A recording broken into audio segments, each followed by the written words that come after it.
के का बात तैयारी, घाटी पर धमाका कैसे होई अब की बारी। ए जी बोली ना, बोलिए बलम जी छठ के का बात तैयारी, घाटी पर धमाका कैसे होई अब की बारी।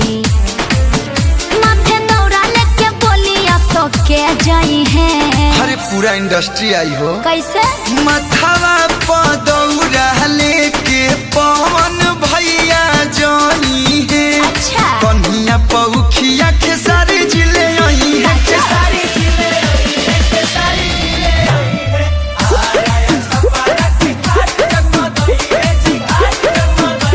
अरे बहुत अच्छा लगी जी।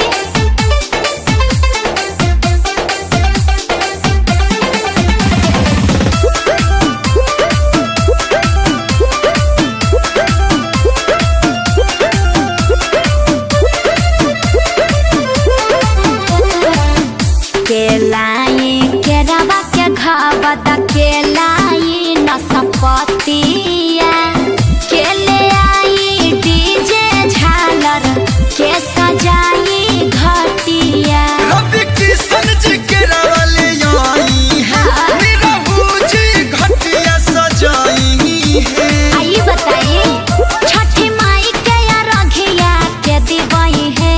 अरे हमार बाबूजी खुदे पंडित जी हमें हो। गैया के दूध लेके यहाँ समिसरा जी आई है। अच्छा चुनमुन बाबा या रखिया वही है।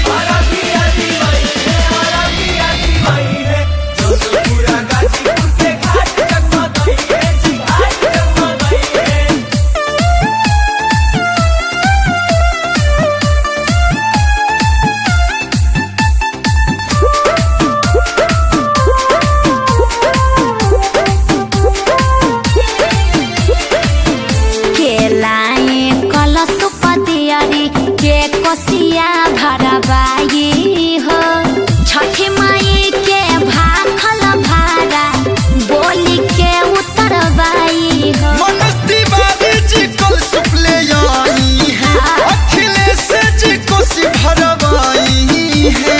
अरे कश्यप जी छठी मैया के गीत बोली के गई है। बगल में छोरा गाँव भटी ढोरा श्यामाया कहसियापन डीजे बजाई। हाँ तो होई गर्दनो कलुआ अंतराज गीतिया सुनाई। जिया एहे